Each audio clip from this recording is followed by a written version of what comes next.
لا حول ولا قوة إلا بالله العلي العظيم. أعوذ بالله من الشيطان اللعين الرجيم. بسم الله الرحمن الرحيم. الحمد لله الذي لا يبلغ مدحته القائلون ولا يحصي نعمه العادون ولا يؤدي حقه المجتهدون الذي ليس لصفته حد محدود ولا نعت موجود ولا وقت معدود ولا أجل ممدود. فطر الخلائق بقدرته ونشر الرياح برحمته وابتدى بالصخور ميدان أرضه. ثم الصلاة والسلام والتحية والإكرام على نبينا وشفيع ذنوبنا وحبيب قلوبنا وطبيب نفوسنا بالقاسم المصطفى محمد. اللهم صل على محمد وعلى أهل بيته الطيبين الطاهرين المعصومين المظلومين المنتقمين المنتجبين الذين أذهب الله عنهم الرجس وطهرهم تطهيرا. اللهم صل على محمد وآل محمد. ولا سيما بقية الله في الأرضين روحي وأرواح العالمين لتراب مقدمه الفداء. واللعنة على أعدائهم ومنكري فضائلهم وغاصب حقوقهم وجاهدي مناقبهم أجمعين. أما بعد فقد قال الله سبحانه تبارك وتعالى في محكم كتابه المبين وهو أصدق الصادقين وقوله الحق. بسم الله الرحمن الرحيم. وامتازوا اليوم أيها المجرمون ألم أعهد إليكم يا بني آدم أن لا تعبدوا الشيطان إنه لكم عدو مبين وأن اعبدوني هذا صراط مستقيم. محمد وآل محمد.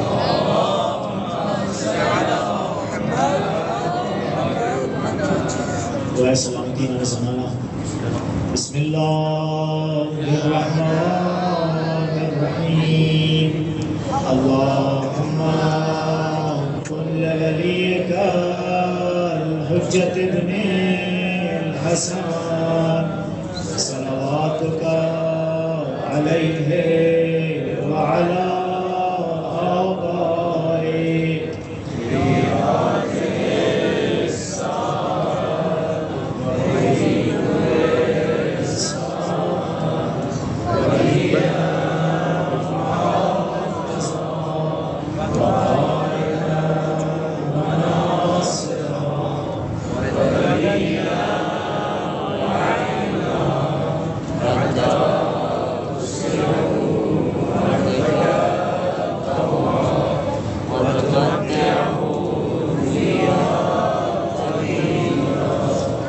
حضرت محمد وآل محمد کا بلندر صلوات. اللهم صل على محمد وآل محمد. ارباب اعزاء، کربلا راہ عبودیت اس عنوان کے تحت آپ کے سامنے جس موضوع گفتگو پہ بحث چل رہی تھی اور جس آیت کریمہ کی آپ کے سامنے تلاوت کی، یہ سورہ یاسین کی 59، 60 اور 61 نمبر آیت کریمہ ہے. پروردگار عالم اس آیت کریمہ میں ارشاد فرما رہا ہے کہ وَامْتَازُوا الْيَوْمَ أَيُّهَا الْمُجْرِمُونَ، یعنی قیامت وہ دن ہے، قیامت وہ گھڑی ہے، قیامت وہ ساعت ہے، قیامت وہ مرحلہ ہے کہ جس میں اللہ کی عبودیت کا انکار کرنے والے جنہیں پروردگار عالم اس آیے کریمہ میں مجرمین سے خطاب کر رہا ہے، انہیں ٹائٹل کیا دے رہا ہے؟ مجرمین کہہ رہا ہے. وَامْتَازُوا الْيَوْمَ أَيُّهَا الْمُجْرِمِينَ، یعنی ایھا المجرمون، یعنی قیامت وہ دن ہے کہ جس دن پروردگار عالم اللہ کی عبودیت کے مجرمین کو، چاہے وہ مشرکین ہو، چاہے وہ کافرین ہو، چاہے وہ منافقین ہو، چاہے وہ معصیت کار ہو، انہیں خطاب کر کے کہے گا کہ آج کے دن تم مومنین سے جدا کر دیے جاؤ گے عزیزان گرامی۔ یعنی قیامت وہ گھڑی ہے عزیزان گرامی کہ جس دن مومن اور مجرم ایک ساتھ نہیں رہیں گے۔ یعنی یہاں پر یہ دنیا جو ہے، یہاں پر اللہ نے تمام انسانوں کے لیے، تمام مخلوقات کے لیے، تمام بشریت کے لیے، ہر چیز کے لیے اللہ نے برابر سے اپنی ہدایت بھی دی ہے، اللہ نے اپنی تمام برکتیں بھی دی ہیں، اپنے رزق کو بھی اللہ نے سبھی کو برابر سے تقسیم کیا ہے۔ لیکن جس نے راہ عبودیت کو طے کر کے اللہ کے ثواب کا مستحق بن گیا، وہ جب آخرت میں جائے گا تو اللہ کی نعمت ابدی اور رحمت ابدی میں اس کو اللہ داخل کرے گا اور اللہ کی بہشت سے وہ سرفراز ہوگا۔ لیکن جس نے راہ عبودیت میں کوتاہی کی ہے، پروردگار عالم کی نعمت ابدی سے وہ محروم رہ جائے گا عزیزان گرامی۔ اسی لیے پروردگار کیا کہہ رہا ہے، وَامْتَازُوا الْيَوْمَ أَيُّهَا الْمُجْرِمُونَ، یعنی قیامت وہ دن ہے کہ جس دن راہ عبودیت پہ چلنے والے اور راہ عبودیت کو ترک کر دینے والوں کو جدا کر دیا جائے گا عزیزان گرامی۔ ایک صلوات بھیجیے بر محمد و آل محمد۔ اللہم صلی علی محمد و آل محمد۔ احباب اعزاء، ایک بہت اہم مسئلہ قیامت کا مسئلہ ہے، معاد کا مسئلہ ہے عزیزان گرامی۔ معاد اتنی اہم چیز ہے کہ اگرچہ معاد دنیا سے شروع ہوئی ہے، یعنی اگر دنیا نہ ہوتی تو آخرت نہیں تھی، لیکن عزیزان گرامی اس کے برعکس بھی ہے، اگر آخرت نہ ہوتی تو دنیا بھی نہ ہوتی عزیزان گرامی۔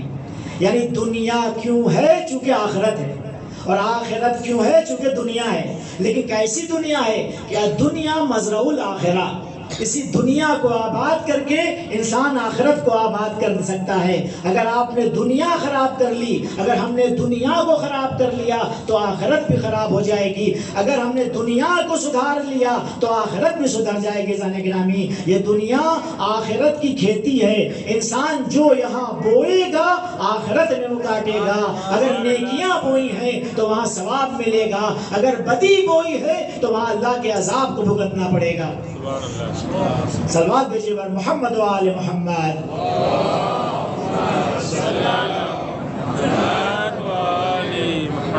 اور قیامت اتنا اہم مسئلہ ہے کہ پروردگار عالم قرآن میں 2000 آیتیں عزیزان گرامی، 2000 آیات تقریباً فقط معاد کے بارے میں۔ آپ دیکھیے احکام کتنا اہم ہے ہمارے زندگی میں، ہر وقت جس سے ہم مبتلا میں ہیں وہ احکام ہے۔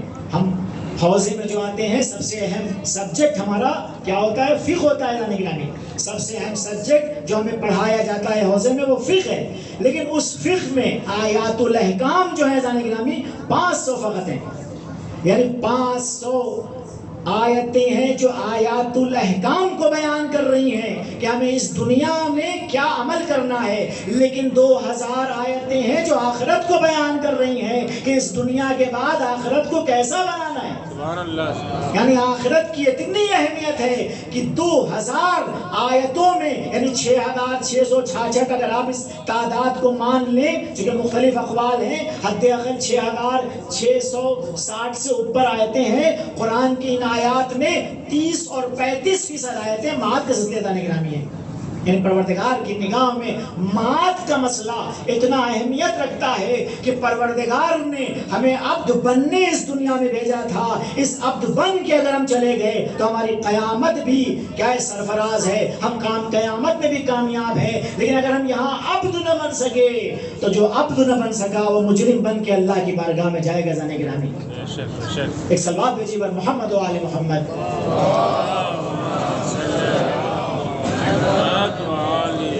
اس لیے دیکھیے اس سے پہلے کہ اللہ عبودیت کی بات کرے، عبودیت کی بات سے پہلے معاد کی بات کو شروع کر رہا ہے۔ یعنی اس مسئلے کو جب چھیڑ رہا ہے تو پہلے معاد کی بحث کو چھیڑ رہا ہے۔ یعنی معاد اتنی اہمیت کی حامل ہے۔ قرآن میں ایک مسلسل آیات معاد کے سلسلے، جتنی آیتیں آپ کو توحید کی ملیں گی اسی کے برابر آپ کو معاد کے ویسے ملیں گی۔ یعنی جہاں مبدا ہوئے انسان کو سمجھنا ہے وہاں معاد کو بھی سمجھنا ہے، اور معاد کی اتنی زیادہ اہمیت ہے کہ پروردگار ہم سے سوال کرتا ہے، افحسبتم انما خلقناکم عبثا وانکم الینا لا ترجعون۔ پروردگار کیا کہہ رہا ہے؟ کیا تم نے یہ گمان کر رکھا ہے کہ ہم نے تمہیں عبث پیدا کیا ہے، ہم نے تمہیں بیکار پیدا کیا ہے، ہم نے تمہیں ایسے ہی پیدا کر دیا؟ کیوں ایسا پیدا کیا ہے؟ چونکہ قیامت نہیں ہے.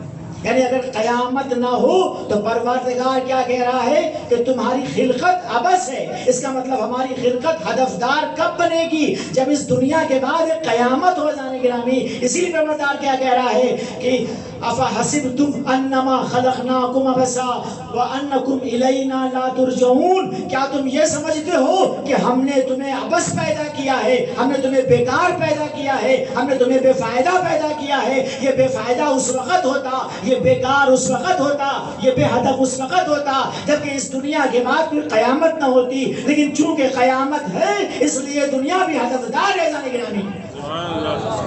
اب اس دنیا کو ہدفدار کیسے بنانا ہے؟ راہ عبودیت کو طے کر کے جانے گرامی، اللہ کی اطاعت کے راستے کو طے کر کے، اللہ کی عبادت کے راستے کو طے کر کے. اللہ نے کیا کہا ہے؟ وَمَا خَلَقْتُ الْجِنَّ وَالْإِنسَ إِلَّا لِيَعْبُدُونِ. اب یہ جن و انس کو اللہ نے نہیں پیدا کیا ہے مگر اس لیے تاکہ اس دنیا میں رہ کے اللہ کی عبودیت کے راستے کو طے کرے جانے گرامی.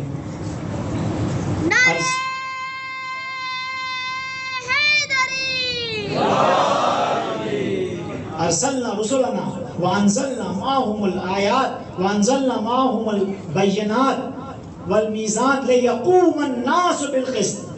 یعنی پروردگار عالم نے کیا ہے؟ انبیاء کو کیوں بھیجا؟ تاکہ بشریت عدالت پیشہ کر سکے جانے گرامی. اللہ نے اس دنیا کو کیوں بنایا؟ تاکہ انسان اللہ کی اطاعت کے راستے میں آ سکے. تو یہ عبادت، یہ اطاعت، یہ عدالت کب فائدہ مند ہے؟ جبکہ اس دنیا کے بعد ایک آخرت ہو جانے گرامی. تو اسی لیے قرآن کیا کہہ رہا ہے کہ تم یہ حساب نہ کرنا، تم یہ فکر نہ کرنا کہ اس دنیا کے بعد کچھ نہیں ہے جانے گرامی.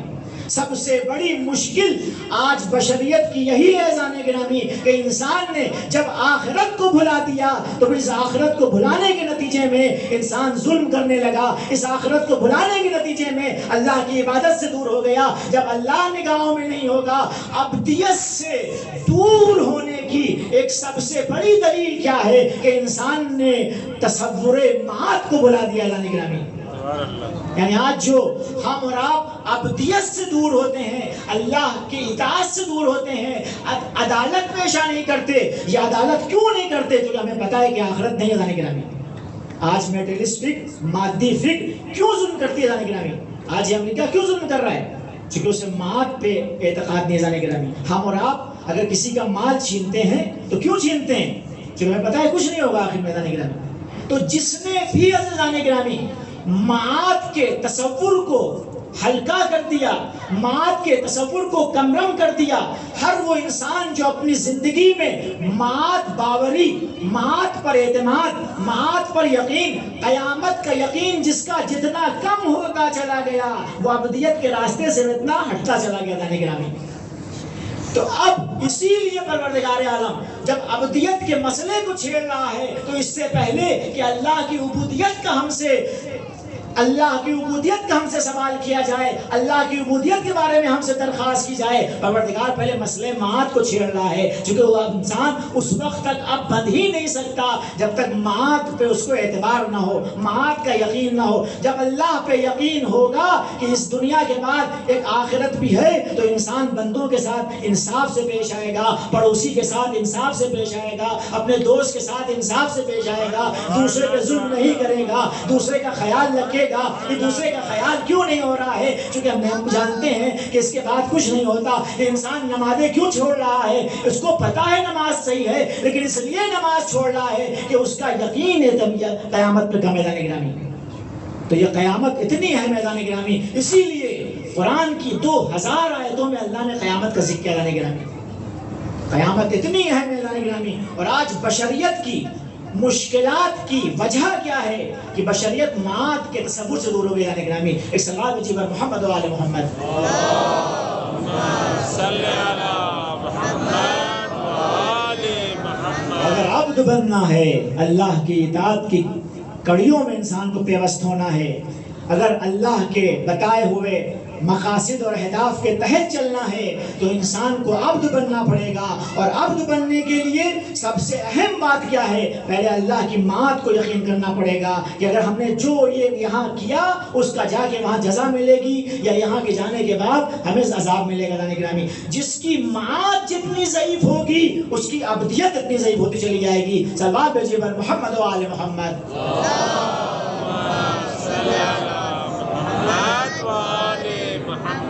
اسی لیے اللہ گرامی قرآن کیا کہہ رہا؟ قوا انفسکم واہلیکم نارا وقودها الناس والحجارہ، یعنی اتنی اہمیت رکھتی ہے معاد کہ پروردگار بار بار ہمیں متوجہ کہہ رہا ہے۔ کیا کہہ رہا ہے؟ قو، بچاؤ، انفسکم، خود اپنے کو بچاؤ، واہلیکم، فقط اپنے کو نہیں بچانا ہے بلکہ اپنے اطرافیان کو ہی بچانا ہے، اپنے بال بچوں کو ہی بچانا ہے، اپنی ماں بہن کو ہی بچانا ہے، اپنے بھائی بہنوں کو ہی بچانا ہے۔ قو انفسکم واہلیکم نارا، اس جہنم کی آگ سے بچاؤ، وقودها الناس والحجارہ، جس کا ایندھن انسان اور پتھر ہے۔ لانے گرامی، یعنی قیامت کتنے ہمیں ٹھوکے دے رہا ہے پروردگار عالم کہ اگر تمہاری معاد ضعیف ہو گئی، اگر تمہارا تصور قیامت ضعیف ہو گیا تو تم اس تصور قیامت کے ضعیف ہونے کے ایک نتائج کیا ہیں کہ تم اپنے پہ بھی ظلم کرو گے، اپنے پڑوسیوں پہ بھی ظلم کرو گے، اپنے ماں باپ پہ بھی ظلم کرو گے، اپنے بھائیوں پہ بھی ظلم کرو گے، کسی کا خیال نہیں رکھو گے، دوسرے کا حق مار لو گے، دوسرے کا حق مارنے کے ساتھ سوچو گے کچھ ہونے والا نہیں ہے۔ یہ تمام برائیوں کی جڑ کہاں سے آ رہی ہے؟ چونکہ ہمارا تصور معاد ضعیف ہو گیا ہے۔ صلوات بھیجیے بر محمد و آل محمد۔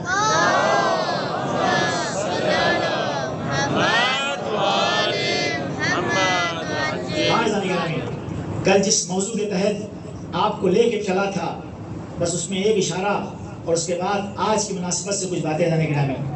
تو ادانے گرامی یہاں تک بات پہنچی تھی کل کہ ہم نے آپ کے سامنے بیان کیا تھا کہ کربلا کیوں راہ عبودیت ہے، کربلا راہ عبودیت کیوں ہے۔ تو اس بات کو سمجھنے کے لیے کہ کربلا راہ عبودیت کیوں ہے، ہم نے آپ کے سامنے ایک بحث کی تھی کہ کربلا راہ عبودیت اگر ہے تو دیکھنا پڑے گا امام کے مقابلے پہ آنے والے لوگ کون ہیں، یعنی جو امام کے سامنے آئے ہیں لوگ، جو امام سے جنگ کر رہے ہیں، اس فکر کی کیا آئیڈیالوجی ہے، اس فکر کا کیا نظریہ ہے، وہ سوچ کس سوچ کے ساتھ آئی جانے گرامی۔ تو آپ کے سامنے بیان کیا تھا کہ اس امام حسین علیہ السلام کے سامنے آنے والوں میں سب سے بڑی شخصیت کون ہے؟ یزید ملعون ہے جانے گرامی۔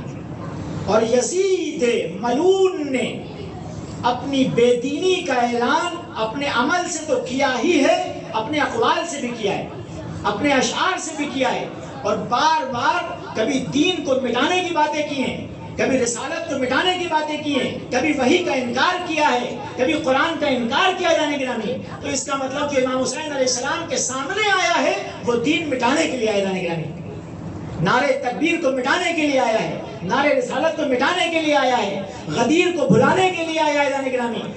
جو امام حسین علیہ السلام کے مقابلے پہ آیا ہے اس کا مقصد یہ ہے کہ اللہ کے راستے سے انسانوں کو ہٹا دیا جائے جانے گرامی۔ ہم نے آپ کے سامنے کل مثالیں پیش کی تھی، بحث یہاں تک پہنچی تھی کہ جب یزید نے یہ اپنے دربار میں اشعار پڑھے، لعبت ہاشم بالملک فلا خبر جاء ولا وحی نظر، یہ محمد کا کھیل تھا، یہ بنی ہاشم کا کھیل تھا، نہ کوئی دین ہے، نہ کوئی وحی ہے، نہ کوئی قرآن ہے، یہ تو انہوں نے ڈھونگ رچایا تھا حکومت حاصل کرنے کے لیے۔ لعبت ہاشم بالملک، یعنی معاذ اللہ پیغمبر کو کیا کہہ رہا ہے؟ بادشاہ سمجھ رہا ہے، پیغمبر کو کیا سمجھ رہا ہے؟ حاکم سمجھ رہا ہے، پیغمبر کو ایک عام انسان کی طرح سمجھتے ہوئے سوچ رہا ہے جیسے ہمارے نفسوں میں نفسانی خواہشات ہیں۔ پیغمبر نے اپنی نفسانی خواہشات کے مطابق شیطان کی پیروی کرتے ہوئے پیغمبر نے کیا کیا ہے؟ ملک حاصل کرنے کے لیے اپنی طرف سے دین بنا لیا ہے، اپنی طرف سے کتاب لکھ لی ہے، اپنی طرف سے امامت کا اعلان کر دیا ہے، اپنی طرف سے آیتیں کر لی ہیں۔ نہ اللہ نے کوئی آیت بھیجی ہے، نہ کوئی قرآن آیا ہے، نہ کوئی کتاب آئی ہے۔ یہ ہے یزید کی آئیڈیالوجی نگرانی۔ اور اس کے مقابلے میں جناب زینب نے کیا نکتہ کہا تھا؟ جناب زینب نے فرمایا تھا کہ کت قیدت وسعس آیت وناسب جہدت فواللہ لا تمہو ذکرنا ولا تمیت وحینا۔ تیرا مقصد یہ ہے کہ تو ہمارے ذکر کو مٹا دے، لیکن قسم خدا کے جتنے ہتھ کنڈے اپنانا ہے اپنا لے، جتنے حربے اپنانا ہے اپنا لے، جو کر سکتا ہے وہ کر لے، تو ہمارا نام تو مٹا ہی نہیں سکتا۔ تو ہمارا نام کیسے مٹا سکتا ہے جانے گرامی؟ یزید اس نام کو کیسے مٹا سکتا ہے؟ رفعنا لک ذکرک، جس نام کو اللہ نے بلند کیا جانے گرامی، جسے اللہ اٹھا دے اسے کون گرا سکتا ہے؟ جسے اللہ بلند کر دے اسے نیچے کون لا سکتا ہے؟ ارے ان کی بلندی کا تو اللہ اعلان کر رہا ہے، وَرَفَعْنَا لَكَ ذِكْرَكَ، اے پیغمبر ہم نے آپ کے نام کو بلند کیا۔ کیوں آپ کے نام کو بلند کیا؟ اس لیے آپ کے نام کو بلند کیا کہ میں چھپا ہوا خزانہ تھا، میری توحید کو کوئی نہیں جانتا تھا۔ اے محمد تم نے ہماری توحید کا اعلان کیا، ہماری صفات ذات کیا ہوتی کوئی نہیں جانتا تھا، تم نے ہماری صفات ذات کو پہچانوایا، صفات افعال سے لوگوں کو آشنا کرایا، صفات جمال کا تعارف کرایا، صفات جلال کا تعارف کرایا، تم نے لوگوں کے سامنے قدیم کی بحث چھیڑی، تم نے سرمدیت بتائی، تم نے بتایا اللہ ازلی ہے، پیغمبر نے بتایا اللہ ابدی ہے، پیغمبر نے بتایا صفات ثبوتیہ کیا ہیں، پیغمبر نے بتایا صفات سلبیہ کیا ہیں۔ تو اللہ بھی کہتا ہے جب تم نے ہم کو ایسے پہچانا ہے تو اب تمہارا نام ہم اتنا بلند کریں گے کہ رفعنا لک ذکرک، کہ کل تک کوئی تیرا نام مٹا نہیں سکتا۔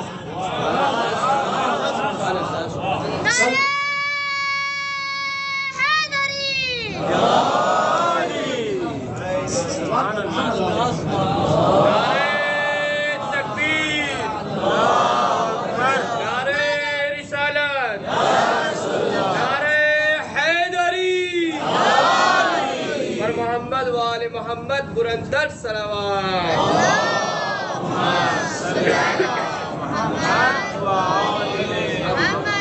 اس کے نام کو کون مٹا سکتا ہے؟ جس کے نام کو اللہ بلند کر دے جانے گرامی، اسے کون گرا سکتا ہے؟ جسے اللہ اٹھا دے، اسے کون جھکا سکتا ہے؟ جسے اللہ بلند کر دے جانے گرامی۔ یہ دیکھنا پڑے گا کہ پیغمبر کا نام اتنا بلند کیوں ہے جانے گرامی۔ آپ دیکھیے چونکہ پیغمبر نے توحید کا پرچم بلند کیا، پیغمبر نے اللہ کا نام بلند کیا، تو اللہ نے کیا کہا جانے گرامی؟ اب اللہ نے بھی کہا کہ اب ہم تمہارا نام اتنا بلند کریں گے کہ اگر اذانوں میں اشہد ان لا الہ الا اللہ کی صدا 5 مرتبہ مازنوں سے بلند ہوگی تو اس کے ساتھ اشہد ان محمد رسول اللہ کی صدا بھی بلند ہوگی۔ اب اگر اسلام میں داخل ہونے کے لیے کلمہ لا الہ الا اللہ میں اشہد ان لا الہ الا اللہ ضروری ہے تو اس کے ساتھ اشہد ان محمد رسول اللہ بھی ضروری ہے۔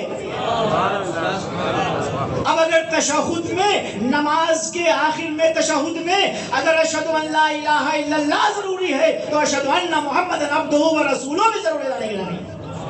اب جہاں اللہ کا نام لیا جائے گا وہاں محمد کا نام لیا جائے گا، چونکہ اللہ نے جب محمد نے اللہ کے نام کو بلند کیا تو اللہ نے محمد کے نام کو بلند کر دیا۔ صلوات بھیجیے بر محمد و آل محمد۔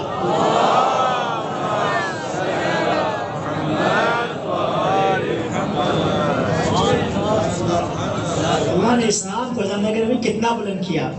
اللہ کیا کہتا ہے؟ میں محمود تھا اسے احمد بنا دیا، میں علی اعلیٰ تھا انہیں علی بنا دیا، میں فاطر سماوات والارض تھا انہیں فاطمہ بنا دیا، میں محسن تھا انہیں حسن بنا دیا، میں خدیم الاحسان تھا انہیں حسین بنا دیا۔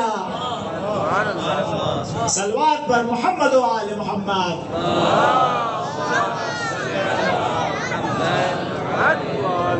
تو یزید کا مقصد کیا تھا؟ کہ رسول کے نام کو مٹا دے جانے گرامی، رسول کے ذکر کو مٹا دے، رسول کے تذکرے کو مٹا دے۔ آج چونکہ وقت نہیں، انشاءاللہ کل کے مجالس میں بقیہ باتیں پیش ہوں گی۔ یزید کیا چاہتا تھا؟ کہ رسول کا نام صفِ ہستی سے مٹ جائے، لیکن حسین نے کیا کہا؟ میں اپنی جان کا نذرانہ تو پیش کر دوں گا، نہ توحید کو مٹنے دوں گا، نہ رسول اللہ کے نام کو مٹنے دوں گا، نہ قرآن کی تعلیمات کو مٹنا دوں گا، نہ اسلامی اقدار کو مٹنے دوں گا۔ میں اپنی جان کو نچھاور کر کے توحید کو اتنا بلند کر دوں گا کہ اب قیامت کے آخر تک یزیدیت جو بھی سر اٹھائے، کوئی بھی یزیدیت اللہ کے نام کو نہیں دفن کر سکتی، رسول اللہ کے نام کو نہیں دفن کر سکتی، قرآن میں تحریف نہیں کر سکتی، اور علی کی ولایت کے اعلان کو نہیں دبا سکتی۔ میں کربلا میں غدیر کو اتنا بلند کروں گا کہ جتنے بھی سقیفائی مزاج ہیں وہ وہاں دفن ہو جائیں گے۔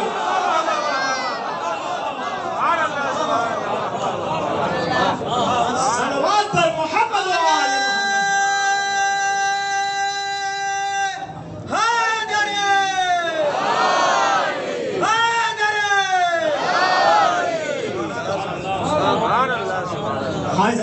کربلا میں امام حسین علیہ السلام نے پہچنوا دیا کہ حقیقی دین کیا ہے جانے گرامی، اور اس کے لیے جتنی بھی امام حسین علیہ السلام کو قیمت چکانی پڑی۔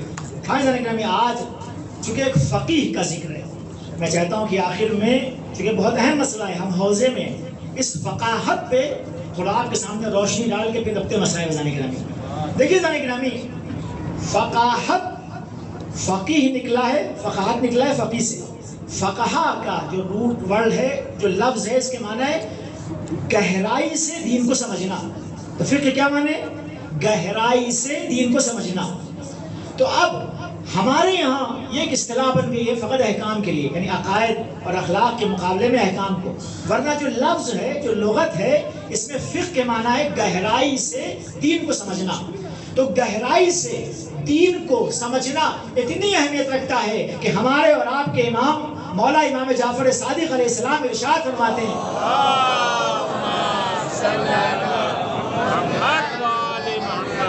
علیکم بالتفقہ فی الدین ولا تکونوا اعرابا۔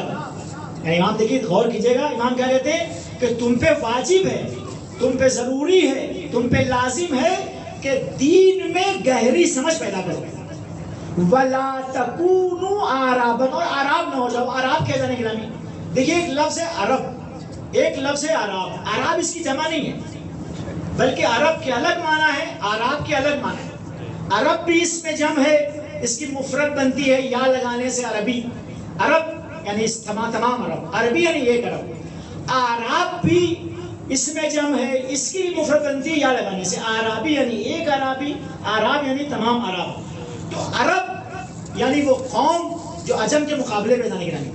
لیکن عربی کے کیا معنی ہیں؟ اس کے معنی ہے دیہاتی، یعنی جو ثقافت نہ رکھتا ہو، جو کلچر نہ رکھتا ہو، جو بد تہذیب ہو، جس کو ادب نہ آتا ہو، اس کو کیا کہتے ہیں گرامی؟ عربی۔ اب اسی لیے اگر کسی عرب کو آپ عربی کہہ دیے تو وہ غصہ ہو جائے گا، اگر اس کو آپ عرب کہیے تو خوش ہو جائے گا، کیونکہ وہ سب سے اپنے کو برتر سمجھتے ہیں۔ تمام دنیا کو عجم کہتے ہیں، گونگا، اپنے کو کیا کہتے ہیں؟ عرب۔ تو اگر آپ اس کو عرب کہیے گا تو بہت خوش ہوگا کہ اس نے ہماری عزت و توقیر کر دی، لیکن اگر آپ اس کو عربی کہہ دیجئے تو وہ غصہ ہو جائے گا، کیونکہ عرب کے معنی کیا ہے جانے گرامی؟ اس کے معنی ہے دیہاتی، جس کے پاس کلچر نہ ہو، جس کے پاس تہذیب نہ ہو، جو بد تہذیب ہو، جو شہری نہ ہو، جو سویلائز نہ ہو، جو ثقافت نہ رکھتا ہو، جو تمدن نہ رکھتا ہو جانے گرامی، جو تمدن، تہذیب، ثقافت سے دور ہو، اس کو کہتے ہیں عرب۔ تو اب امام کیا کہہ رہے ہیں جانے گرامی؟ علیکم بالتفقہ فی الدین، تم پہ دین میں گہری سمجھ حاصل کرنا واجب ہے۔ اگر تم نے دین میں گہری سمجھ نہیں حاصل کی تو تمہارا شمار کیا ہے؟ دیہاتیوں میں ہے، یعنی تم شہری نہیں ہو، تم با تہذیب نہیں ہو، تم با تمدن نہیں ہو، تم با ادب نہیں ہو۔ اگر با ادب بننا ہے، با تہذیب بننا ہے، با کلچر بننا ہے تو دین کی سمجھ بننا پڑے گی۔ تو اسلام کی نگاہوں میں شہروں میں رہنے والے کلچرائز نہیں ہیں، شہروں میں رہنے والے ثقافت کے مالک نہیں ہیں، شہروں میں رہنے والے با تمدن نہیں ہیں، بلکہ جو اسلام کی سمجھ رکھتا ہے، جو دین کی سمجھ رکھتا ہے، امام صادق کہہ رہے ہیں وہ شہری ہے، وہ با ادب ہے، وہ با تہذیب ہے، وہ با ثقافت ہے۔ صلوات بھیجیے بر محمد و آل محمد۔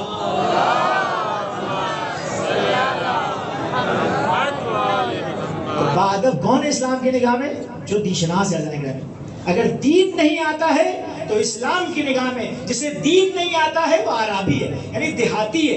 یعنی گویا کہ ہم یہ کہہ لیں کہ ایک انسان ہے، لیکن یہ جملہ بہت اہم ہے کہ ایک انسان کو سارے آداب پتہ ہیں۔ دیکھیں ہمیں اور آپ کو بہت سے آداب پتہ ہیں کہ کیسے بڑے کا احترام کرنا چاہیے، تمام باتیں جو ہمارے بزرگ ہمیں بتاتے ہیں۔ اگر ہم اس کی رعایت نہ کریں تو کہیں گے بہت بدتمیز ہے، بہت بد تہذیب ہے۔ تو کیا آداب کا جاننا فقط ادبدار کہلائے گا؟ کوئی انسان اگر ادب کو جان جائے فقط وہ با ادب کہلائے گا، وہ با تہذیب کہلائے گا، یا وہ جو جانتا بھی ہو اور عمل بھی کرتا ہو جانے گرامی؟ تو اس کا مطلب پتہ چلا با ادب وہ ہے جو جانے بھی اور عمل بھی کرے۔ تو فقیہ کون ہے؟ فقط جاننے والا نہیں ہے، دین جاننے کے بعد جو دین پہ عمل پیرا ہے وہ شہری ہے، وہ با ادب ہے، وہ با اخلاق ہے، وہ با تمدن ہے۔ صلوات پر محمد و آل محمد۔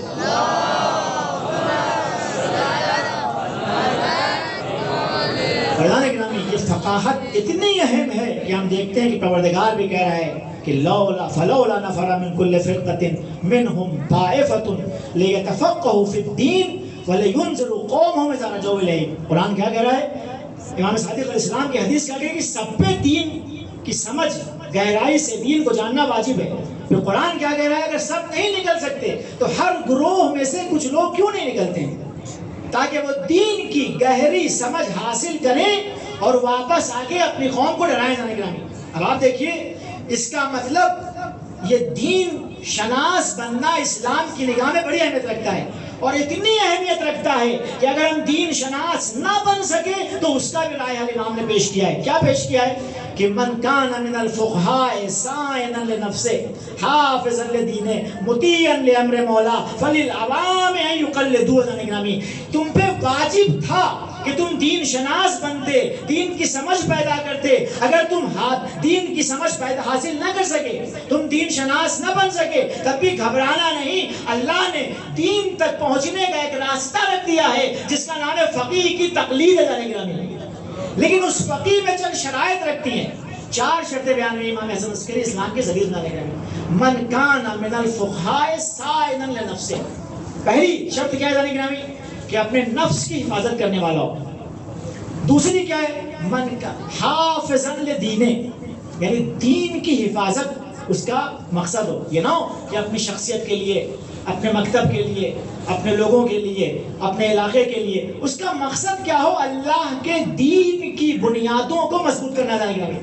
اور مخالفا لہوا, اور اپنی نفسانی خواہشات پہ کنٹرول کرنا بھی جانتا ہو. یعنی دین, اب دیکھیں یہاں سے ایک نقطہ پہ آپ کی زحمت تمام مسائل کی جانے گرامی, وہ مطیعا لامر مولا, سب سے اہم بات ہے. یعنی جانے گرامی ہمارے یہاں جو فقاہت ہے, آج بعض لوگ یوٹیوب پہ بیٹھ کے فقاہت کے خلاف بولتے ہیں, گندی زبان استعمال کرتے ہیں. وہ سمجھتے نہیں ہیں جو اہل بیت کا فقیہ ہوتا ہے وہ دین شناس ہوتا ہے, دین ساز نہیں ہوتا. جانے گرامی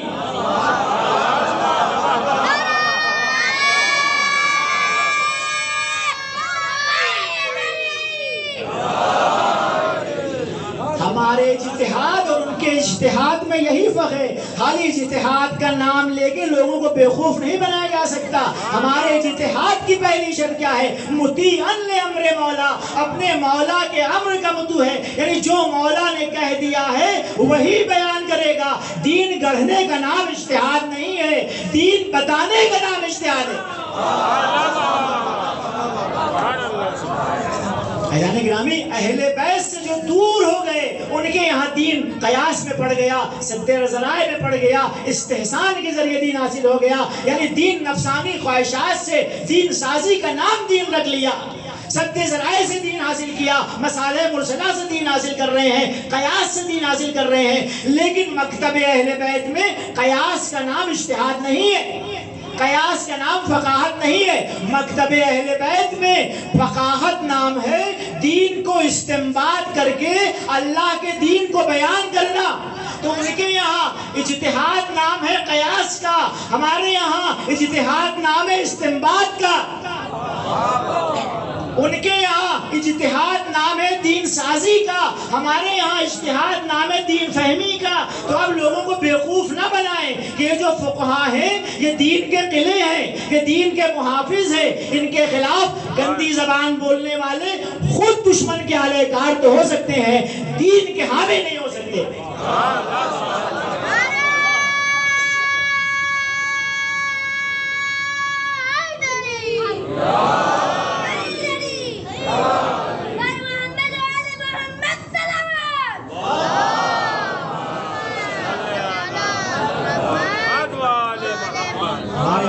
کا نام ہے آیات اور روایات سے دین بیان کرنا.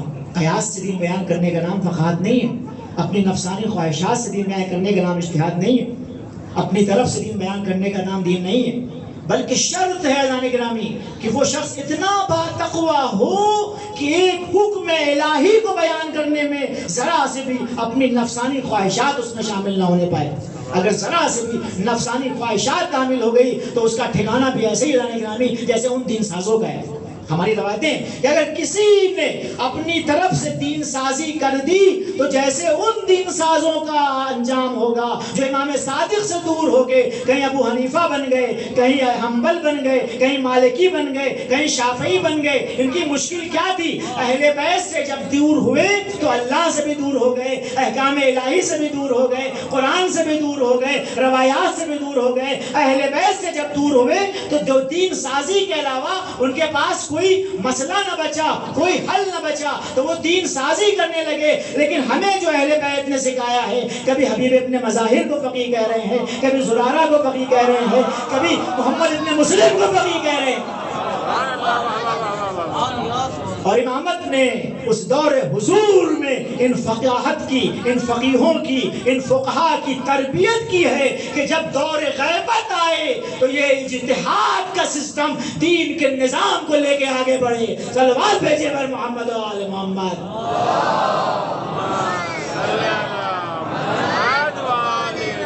ہاں عزیزان گرامی، بس آپ کی زحمتیں تمام کر دی عزیزان گرامی۔ آج عزیزوں 4 محرم بھی ختم ہو گئے۔ یہ فصل ازا یا ایام ازا کیسے ختم ہو جاتے ہیں پتہ بھی نہیں چلتا عزیزان گرامی۔ آج چونکہ ایک فقیہ کا ذکر تھا اس لیے ہم حوزے میں یہاں پڑھتے ہیں، ہماری ذمہ داری تھی کہ فقاہت کو صحیح سے دنیا کے سامنے سمجھائیں عزیزان گرامی۔ بہرحال اس مختصر سے الفاظ میں زیادہ باتیں تو نہیں ہو سکتی تھیں، بس چند باتیں آپ کے سامنے پیش کر دی۔ ہاں عزیزوں، یہ عزاداری اتنی اہم ہے عزیزان گرامی کہ آپ اس کی اہمیت کو سمجھ نہیں سکتے۔ ہم لوگ شاید درک نہیں کر پاتے کہ عزاداری ہے کیا عزیزان گرامی۔ جا کے سیدہ کے دل سے پوچھیے عزاداری کیا ہے عزیزان گرامی۔ روایتیں بتاتی ہیں کہ امام حسین علیہ السلام چھوٹے ہیں، ایک مرتبہ جبریل آتے ہیں اور مصائب امام حسین علیہ السلام بیان کرنا شروع کرتے ہیں۔ رسول اللہ گریا کرتے ہیں۔ ایک مرتبہ علی سے کہتے ہیں علی فاطمہ کے بازوؤں کو سنبھال لو، فاطمہ کو سنبھال لو، اب میں کچھ بیان کرنے جا رہا ہوں۔ علی نے فاطمہ کو سنبھالا۔ ایک مرتبہ رسول اللہ نے حسین کے مصائب پڑھنا شروع کیے۔ ارے میرا یہ نواسا کربلا کے تبتے بن میں 3 دن کا بھوکا اور پیاسا شہید کر دیا جائے گا۔ ایک مرتبہ فاطمہ کی صدائے گریہ بلند ہوئی۔ اب جب فاطمہ کو افاقہ ہوا تو ایک مرتبہ اپنے بابا سے سوال کرتی ہے، اے بابا جب یہ واقعہ ہوگا تو کیا آپ ہوں گے؟ اے بیٹی اس وقت میں نہیں ہوں گا۔ بابا کیا ابو الحسن ہوں گے؟ نہیں اس وقت علی بھی نہیں ہوں گے۔ کیا بابا اس وقت میں ہوں گی؟ اے بیٹا اس وقت تم بھی نہیں ہوگی۔ اے بابا کیا اس وقت حسن ہوگا میرا بیٹا؟ نہیں بیٹا اس وقت حسن بھی نہیں ہوگا۔ تو اے بابا میرے حسین کا غم کون منائے گا؟ اے بیٹی پریشان نہ ہو، خدا ایک قوم پیدا کرے گا جس کے بچے حسین کے بچوں کا ماتم کریں گے، جس کے جوان حسین کے جوانوں کا ماتم کریں گے، جس کی عورتیں حسین کی عورتوں کا ماتم کریں گے۔ اے عزادارو تم کتنے خوش قسمت ہو کہ ایسے گھروں میں پیدا ہوئے ہو کہ رسول کی پیشن گوئی تھی کہ میرے حسین کے غم منانے کے لیے اللہ ایک قوم پیدا کرے گا۔ اے عزادارو تمہاری خوش قسمتی ہے کہ تم اس فرش ادا پہ حاضر ہو گئے۔ عزیزو حسین کا غم کتنا اہمیت رکھتا ہے کہ امام صادق علیہ السلام ارشاد فرماتے ہیں، سن سکو گے عزیزو، سن سکو گے ہمارا امام کیا کہتا ہے کہ من اراد اللہ بہ الخیر قذف فی قلبہ حب الحسین و حب زیارتہ۔ جس سے بھی اللہ بھلائی کا ارادہ کرتا ہے اس کے دل میں حسین کی محبت کو ڈال دیتا ہے، حسین کی زیارت کا عشق اس کے دلوں میں عشق حسین کو ڈال دیتا ہے، حسین کی زیارت کا عشق اس میں ڈال دیتا ہے۔ رسول اللہ کیا کہہ رہے ہیں؟ رسول اللہ ہی کہہ رہے ہیں کہ ان لقتل الحسین حرارتا فی قلوب المؤمنین لا تبرد ابدا۔ حسین کی شہادت سے مومنوں کے دلوں میں وہ تپش پیدا ہوگی جو کبھی ٹھنڈی ہونے والی نہیں ہے۔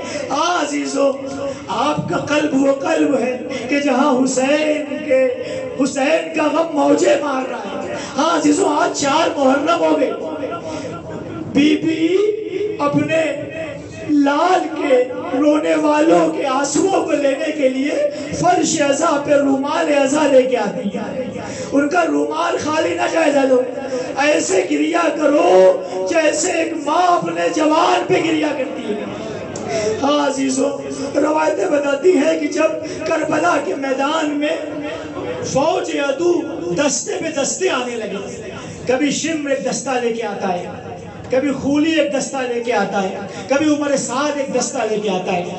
روایتیں بتاتی ہیں کہ جب یہ فوج کی تعداد بڑھی اور ایک مرتبہ فوجوں نے گھوڑوں پہ سوار ہو کے سرزمین کربلا پہ دوڑنا شروع کیا تو ایک مرتبہ زمین کربلا ہلنے لگی، زمین کربلا پہ زلزلہ آ گیا، حسین کے خیموں میں بچے دہل گئے، عورتوں کے دل بیٹھ گئے۔ ایک مرتبہ زینب آئی، اے حسین، دشمن کی فوج پہ فوج آ رہی ہے، کیا تیرا بھی کوئی چاہنے والا ہے؟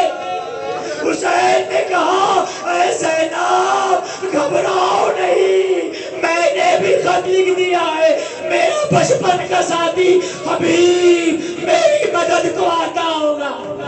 میں کہوں گا حبیب تم کتنے خوش نصیب ہو کہ حسین چراغ بجھا کے سب کو واپس کر رہے ہیں، تمہیں خط لکھ کے بلا رہے ہیں۔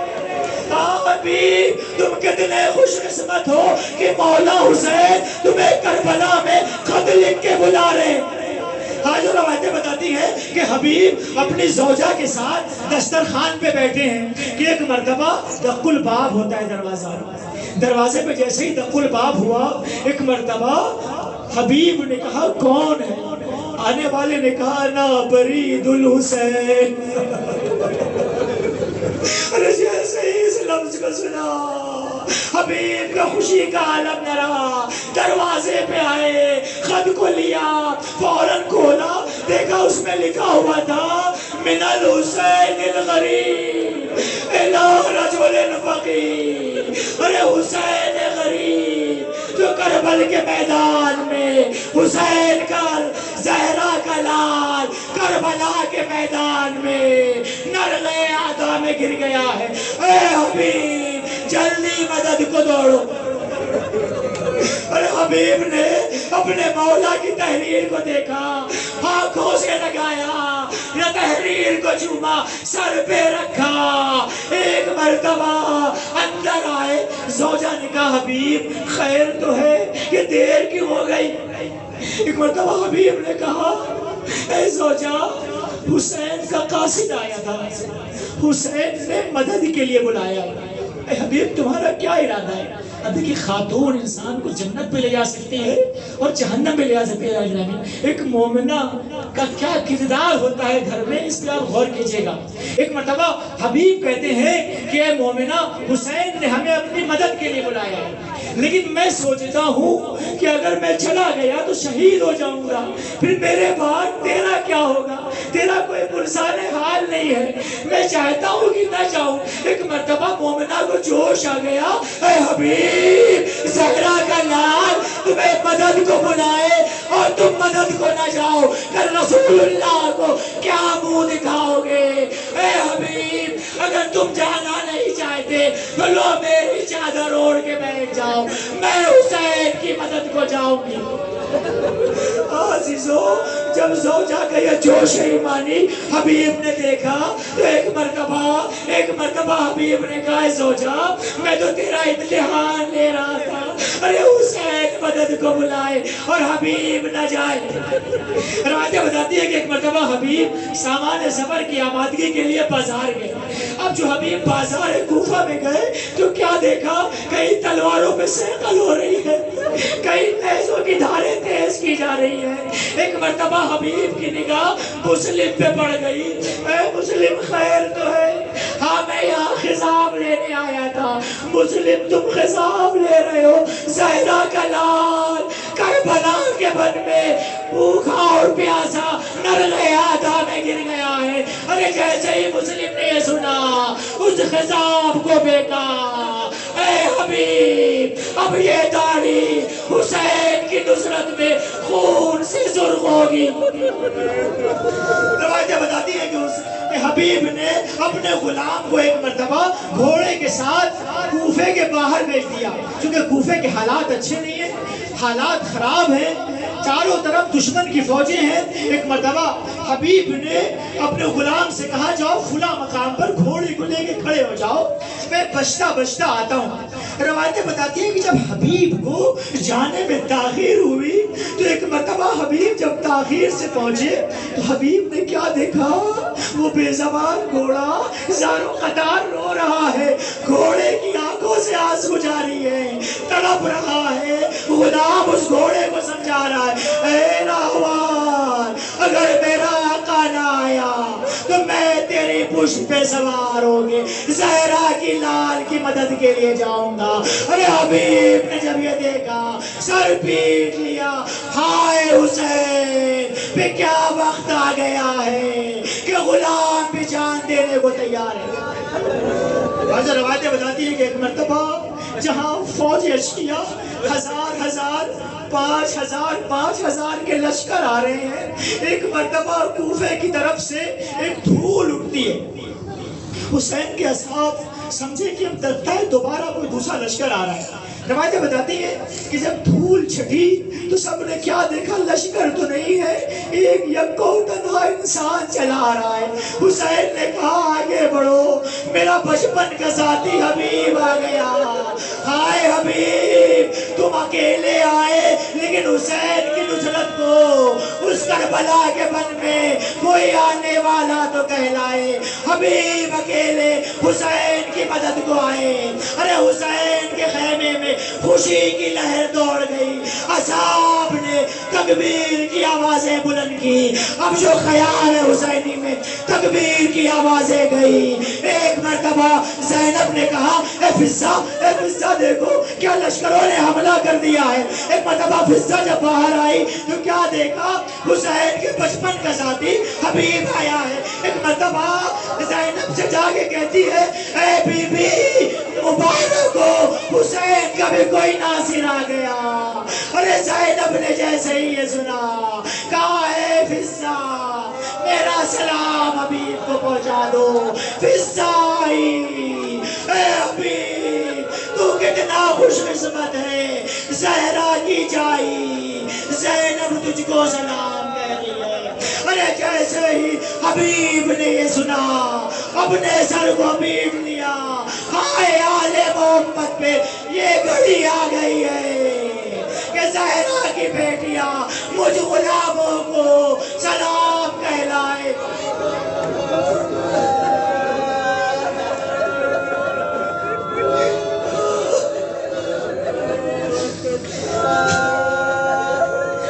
عزیزوں روایتیں بتاتی ہیں، بس آخری مرحلہ اور آپ کی زحمت تمام عزیزوں، روایتیں بتاتی ہیں کہ یہ جنگ عاشور کے دن شروع ہوئی۔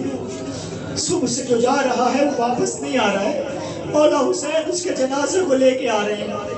وقت ظہر ہوتا ہے، جیسے ہی وقت ظہر ہوا ایک مرتبہ ابو ثمامہ سیداوی آگے بڑھے اور کہا آقا نماز ظہر کا وقت ہو گیا ہے۔ آقا نے کہا ہے ابو ثمامہ سیداوی خدا تمہیں نماز گزاروں میں شمار کرے کہ تم نے اس وقت میں ہمیں نماز کو یاد دلایا۔ ایک مرتبہ حسین نے حبیب سے کہا اے حبیب تم میری فوج کے سردار ہو، جاؤ ان سے نماز کی اجازت لے کے آ جاؤ۔ ارے حبیب نماز کی اجازت لے کے آئے لیکن نہ معلوم اشقیاء نے کیا جواب دیا کہ حبیب نے کہا مولا آپ نماز کو شروع کریے، میں آپ کی مدد کروں گا۔ روایتیں بتاتی ہیں کہ ایک مرتبہ حبیب آگے بڑھے اور آگے بڑھنے کے بعد فوج پہ حملہ ہوا ہوئے۔ جیسے ہی حبیب فوج پہ حملہ ہوا ہوئے حسین کی چھوٹی سی جماعت کربلا کے میدان میں جمع ہو گیا نا۔ یہ عبودیت کا کمال ہے، یہ نماز نہیں ہے بلکہ یہ عبودیت کا کمال ہے۔ یہ نماز نہیں ہے بلکہ یہ عشق الہی کی ایسی دلیل ہے کہ جو کوئی پیش نہیں کر سکتا۔ جو زہرا کا لال کربلا کے میدان میں اپنے عشق الہی کی دلیل پیش کر رہا ہے۔ بھائی جانے گرامی کربلا کے بن میں ایک مرتبہ حسین نے سعید اور زہیر کو آگے کھڑا کیا اور اس جماعت کو تشکیل دے دیا۔ جیسے ہی حسین نے جماعت شروع کی، روایتیں بتاتی ہیں کہ حبیب نے فوج پہ حملہ کیا، ادھر زہیر و سعید اپنے سینوں پر نیزوں کو لے رہے ہیں، حسین نماز پڑھ رہے ہیں۔ روایتیں بتاتی ہیں کہ جب سعید کے جسم میں اتنے زیادہ تیر بے بس ہو گئے تھے کہ سعید کے ہاتھ چھلنی ہو گئے، سینہ چھلنی ہو گیا، چہرہ تیروں سے چھلنی ہو گیا۔ میں کہوں گا سعید کا جسم تو قفص عنصری سے پرواز کر گیا تھا، لیکن عشق حسین کی وجہ سے سعید کی روح سعید کو کھڑا کی ہوئی تھی کہ جب تک حسین السلام علیکم نہ کہہ دے، سعید زمین پر تشریف نہ لائے۔ ہاں عزیزو، جیسے ہی حسین نے السلام علیکم کہا، سعید نیچے گرے۔ اور روایتیں بتاتی ہیں کہ ادھر سعید گرے، ادھر زہیر گرے۔ ایک مرتبہ میدان سے حبیب نے آواز دی، مولا میرا آخری سلام قبول کریے۔ روایتیں بتاتی ہیں کہ ایک مرتبہ حسین اپنے بچپن کے ساتھی کے جنازے، بس ایک آخری نکتہ اور آپ کی ضرورت تمام جانے گرامی، بہت زیادہ مسائل ہو گئے، معاف کیجئے گا، لیکن عزیزو ایسے ایام ہیں کہ حسین حسین میں دل تڑپ جاتا ہے۔ ایسے ایام ہے کہ خدا ہماری نظرداریوں کو قبول کرے کہ ہم آنسوؤں کا پرسہ اپنے وقت کے امام کے حضور پیش کر سکیں، معصوم قوم کے حضور اپنی عزاداری کر کے اپنا پرسہ پیش کر سکیں۔ ہاں روایتیں بتاتی ہیں عزیزوں کہ ایک مرتبہ حسین جب حبیب کے لاشے پہ گئے تو اب تک حسین جس کے بھی لاشے پہ گئے تھے، حسین کی کیفیت میں کوئی اثر نہ ہوا تھا، لیکن 3-4 جگہ ہے جہاں حسین کی کیفیت میں اثر ہوا ہے۔ ایک مرتبہ حبیب کے جنازے پہ جب حسین گئے تو روایتیں بتاتی حسین کے چہرے پہ آثار کرب نمودار ہو گئے۔ ہاں مولا، بچپن کے ساتھی تھا، اس کے جنازے پہ جانے کے بعد حسین برداشت نہ کر سکے۔ میں کہوں گا مولا ابھی آپ کا یہ حالت ہے تو عصر عاشور کو کیا ہوگا جب عباس کے شانے فرات کے کنارے کٹ جائیں گے، عباس پکاریں گے، حسین کہیں گے حلال ان کا سرا زہری، ہائے عباس تیرے مرنے نے حسین کی کمر توڑ دی۔ جبل اکبر گریں گے اور کہیں گے اے بابا میرا آخری سلام قبول کیجئے۔ حسین کی آنکھوں کی بینائی جاتی رہے گی، اور جب حسین کو علی اصغر کا جنازہ لے کر خیمے میں آنا پڑے گا، حسین کے قدم تو نہ بڑھیں گے، کبھی آگے آئیں گے کبھی پیچھے آئیں گے۔ انا للہ و انا الیہ راجعون، رضا بقضائہ و تسلیما لامرہ، انا للہ و انا الیہ راجعون۔ ماتم حسین